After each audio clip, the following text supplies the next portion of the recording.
cette idée, mais on continue d'avoir les discussions nécessaires. Thank you. Operator, next question. Thank you. Merci. Prochaine question, Mélanie Marquis, La Presse. À vous. Merci. Bonjour, M. Trudeau. Il y a une pénurie de matériel médical qui se profile à l'horizon au Québec maintenant. C'est une question de jour. Comment Ottawa va-t-il venir en aide concrètement et dans un futur très rapproché au réseau de la santé québécois? On est en train de travailler extrêmement fort avec les autres provinces pour voir s'il y a des options pour venir en aide au Québec et aux régions qui ont besoin de plus d'équipements. Mais on est aussi en train de travailler à l'international pour assurer qu'on se fasse livrer d'autres équipements. On a, par exemple, notre ambassade en Chine qui est en train de travailler de façon extrêmement diligente pour faire des suivis, pour recevoir du matériel qu'on a commandé. C'est une situation problématique parce que tellement de pays dans le monde sont en train d'essayer de courir après le même équipement. Mais nous sommes en train de travailler et de faire tout ce qu'on peut pour s'assurer que nulle part au pays on fait face à des pénuries. Mais il y a encore beaucoup de travail à faire. OK, mais juste si vous pouviez revenir là-dessus, préciser si ça va venir d'ici la fin de la semaine ou plutôt dans une semaine. Et également, M. Trudeau, sur un autre sujet, il y a un document gouvernemental qui évoque un scénario où les mesures contre la COVID-19 vont durer au moins jusqu'au mois de juillet. Pouvez-vous clarifier cela, s'il vous plaît? Je peux vous dire qu'on s'attend à recevoir des livraisons dans un très, très court délai, dans les prochains jours, si même pas avant ça. Et par rapport au scénario, comme j'ai souvent dit, on est en train de regarder toutes sortes de scénarios où ça pourrait durer plus longtemps, ou ça pourrait durer moins longtemps. Comme j'ai toujours dit, ça va dépendre énormément des choix et des comportements que les Canadiens ont à tous les jours. Comment on se garde en sécurité, comment on garde en sécurité les autres. Les choix qu'on est en train de faire ont un impact direct sur combien de temps ça va durer. Mais si on regarde à travers le monde, on voit que même dans des pays comme la Corée du Sud ou le Singapour, où ils ont pu assez bien gérer cette crise-là, les mesures continuent pendant longtemps et je pense que les gens doivent s'attendre qu'on va être dans cette situation pendant bien des semaines encore, sinon des mois. Thank you. And one more question on the phone, please, operator. Thank you. Merci. Next question, Eric Atkins, the Globe and Mail. Your line is open. Hi there. Thank you. Given that Canadians returning from abroad are bringing confirmed cases of COVID-19 into Canada as recently as days ago, why are airlines and the government still bringing Canadians home? That is a good but a difficult question. In Canada, we understand how important it is to keep Canadians safe. And we hope and are demanding that those Canadians who do return home self-isolate for 2 weeks. I know there are countries that have decided that people overseas or people elsewhere are not allowed to come home to Canada. That is not a choice we've made. We want Canadians to come home, but we also very much expect and demand that they keep themselves and their neighbors safe by self-isolating in rigorous conditions for 2 weeks as soon as they get home. We would much rather be able to have people home than have them stranded elsewhere around the world where things are getting, worse. Okay. En tant que pays, on a pris la décision de demander aux Canadiens, d'offrir aux Canadiens de les ramener chez eux s'ils étaient outre-mer.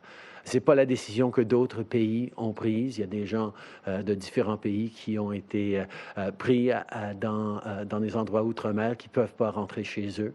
Mais nous, on veut essayer de ramener tous les Canadiens parce que c'est important que les Canadiens puissent retourner chez eux et être plus en sécurité ici. Mais en même temps, on a amené des mesures extrêmement strictes et rigoureuses pour que ces gens qui reviennent ne mettent pas en danger les autres Canadiens, leurs voisins, nos travailleurs dans le système de santé. C'est pour ça que c'est tellement important que quiconque revient d'un voyage au Canada s'isolent pendant 14 jours pour nous garder en sécurité, pour garder nos travailleurs de santé en sécurité. And one follow-up. I'm just wondering what the public health case is for allowing any Canadian to return. The public health case is that if people who return properly and rigorously self-isolate, then we are not significantly increasing the risk to everyone else. It requires ensuring that they do indeed self-isolate, but in Canada, we try to look out for each other. That's been the characteristic of what we've seen over these past weeks. As people are there to help each other, people are making choices to make sure that they don't put themselves, their families, or their neighbors at risk. We see neighbors ensuring that food is dropped off to people who can't go out or are too vulnerable.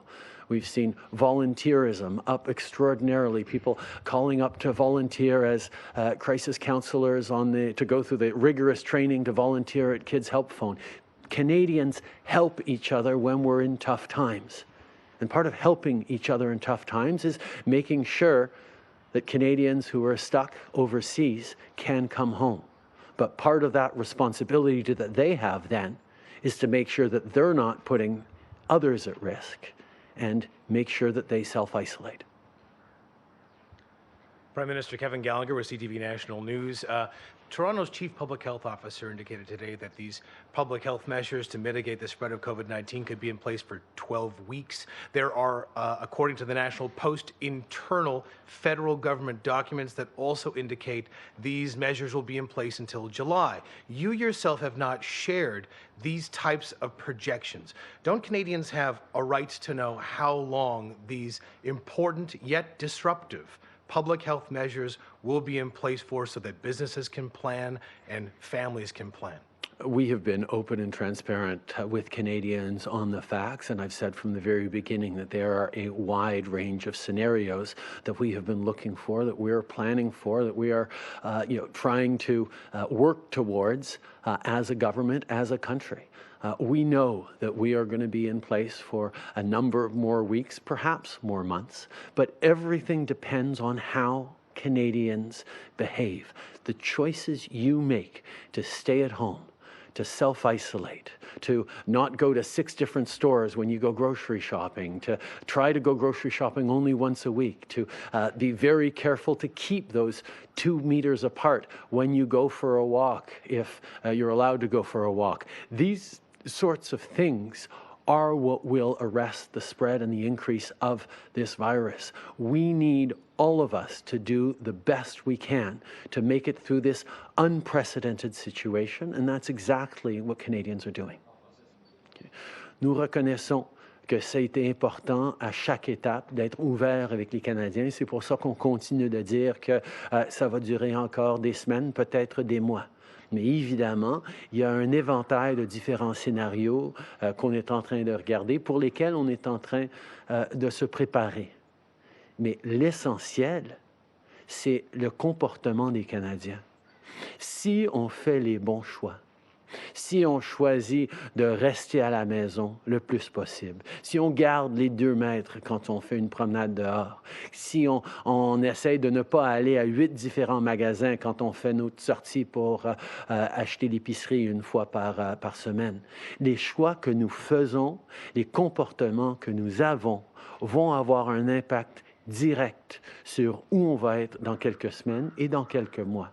C'est pour ça qu'on est là pour appuyer les familles, les individus, les entreprises. On est là pour garder notre économie stable pendant qu'elle est quasiment totalement arrêtée, pour qu'on puisse reprendre quand on pourra reprendre. Mais ce quand, on va le voir quand le temps viendra, et ça dépend, comme j'ai dit, des choix qu'on fait maintenant. Prime Minister, yesterday there was a rather startling death projection released in the United States. Is there a similar projection in Canada? And if so, Why have we not heard about these sorts of details? As we've said, there are a range of projections depending on how Canadians are behaving, how isolation is working. I can say right now that the fact that so many Canadians are behaving in the right ways, are choosing to stay home, are choosing to self-isolate, are choosing to stay in their bubble, as Dr. Tam says, are choosing to not endanger themselves or their loved ones or their neighbors or our healthcare workers is an extremely good sign. We are, of course, watching very, very carefully as the numbers creep up, as they arise more rapidly in different areas, and we will take the measures necessary to do everything we can to keep Canadians safe. Louis Blouin de Radio-Canada. Monsieur Trudeau, il y a des gens qui sont à la maison puis qui vous entendent dire, bon, peut-être des semaines, peut-être des mois, des gens qui vivent beaucoup d'incertitudes, d'angoisse par rapport à cette situation-là, qui aimeraient avoir une information plus précise, peut-être une meilleure idée pour être capable de planifier les semaines qui s'en viennent. Est-ce que on peut leur dire à ces gens-là que juillet, par exemple, c'est un scénario qui est réaliste? Peut-être pas ce qui arrivera, mais que c'est un scénario réaliste. C'est un scénario réaliste. Il y a d'autres scénarios plus courts, il y a d'autres scénarios plus longs. On ne sait pas comment on va réussir à contrôler. On sait qu'on essaye de contrôler la courbe, on essaye de contrôler la propagation de ce virus, mais parce que ça ne dépend pas tout simplement d'un gouvernement, ça dépend de tous les citoyens aussi. On est en train de préparer et de regarder un éventail de possibilités. C'est possible que ça dure quelques semaines, c'est possible que ça dure quelques mois. On va faire ce qu'on a besoin pour faire deux choses. D'abord, pour garder les Canadiens en santé et pour assurer qu'on a la capacité de s'en sortir en assurant que tous les Canadiens ont les ressources nécessaires pour rester en isolement le temps que ça prendra. M. Scheer, ce matin, a proposé que la TPS qui a été collectée auprès des petites entreprises pendant les 6 derniers mois soit remboursée. Qu'est-ce que vous pensez de cette idée-là? Est-ce que c'est sur la table? Il y a toutes sortes d'idées qui viennent de différents coins. On est ouvert à toute proposition et on va les étudier. Mais ce qu'on a mis sur la table maintenant, en termes d'aide pour les entreprises et spécifiquement de l'aide pour les travailleurs, c'est une mesure qui est la plus grande dans l'histoire du pays, pour un moment sans précédent dans l'histoire du pays. Ça va aider les travailleurs, ça va aider les entreprises. Il y aura probablement plus à faire et on va écouter et on va regarder différentes choses qu'on peut faire. Je suis toujours ouvert aux suggestions et je remercie tous ceux qui font des propositions qu'on va regarder pour comment aider les Canadiens à passer à travers cette crise et d'en sortir plus fort à la fin de la journée. Prime Minister Tom Parry with CBC News. You've been talking about the efforts your government's making to procure medical equipment, protective gear, and yet frontline health workers are still talking about shortages. So why is there this disconnect between the assurances you're offering and what frontline healthcare workers are experiencing?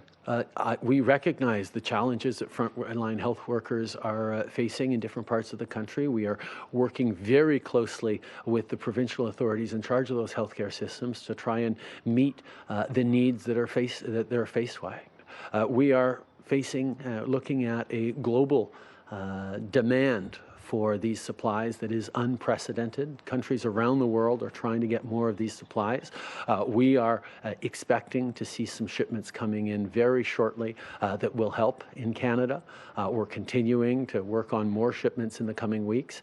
And we are also working on tooling up our own production so that we can have made-in-Canada solutions for the coming weeks and perhaps months if that's how long this lasts.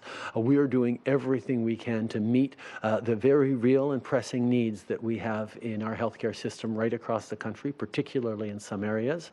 And all I can say is that we will continue to work extremely hard to try and solve this problem because we need our healthcare systems and our healthcare workers specifically to have the protection they need as they keep the rest of us safe. The Premier of Quebec was talking yesterday about supplies running out in 3 to 7 days. We've seen shortages in Ontario as well. So have you spoken specifically to those two provinces and offered them aid at this time? We are offering all the help that we possibly can to all provinces, particularly Ontario and Quebec, that are facing difficult situations in terms of supplies. I can tell you that we are going to be receiving a shipment very soon of necessary equipment, and there are more to come in the coming days and weeks as well. We will continue to do everything we can to make sure that our healthcare workers get the support they need to be able to keep us safe. And we also, as I spoke about yesterday, have manufacturers stepping up so that we can have made in Canada solutions and we're not reliant on other countries as the world is looking for more PPE. Prime Minister Janet Silver, Global News. The scientific literature is fairly clear on how mask use by the public can help cut the spread of influenza during a pandemic. And some countries are now making mask use mandatory across the board. Yet in Canada, the suggestion is that mask use won't really make a difference if you're asymptomatic. I'm wondering how much of a decision is based on the government wanting to make sure the public doesn't take masks away from healthcare workers at a time when there is a shortage. Yeah, I think every decision we take needs to be based on the recommendations of our best science officials who are looking at everything from protection of Canadians to making sure we're protecting our healthcare workers. And on this issue that I know is an ongoing conversation amongst professionals and health professionals around the world, we're going to defer to our Chief Medical Officer, Dr. Tam. But with all due respect, Prime Minister, if there are dissenting opinions in the international scientific and medical community on wearing masks for the public, if they are asymptomatics, do we not then owe it to the public to put whatever protective measures in place to protect them? I'm going to continue to defer to Dr. Tam on this issue. I know there's much discussion going on that, and we certainly want to take the right decisions to make sure that Canadians are protected and that our healthcare workers are protected. Merci beaucoup tout le monde. Bonne journée.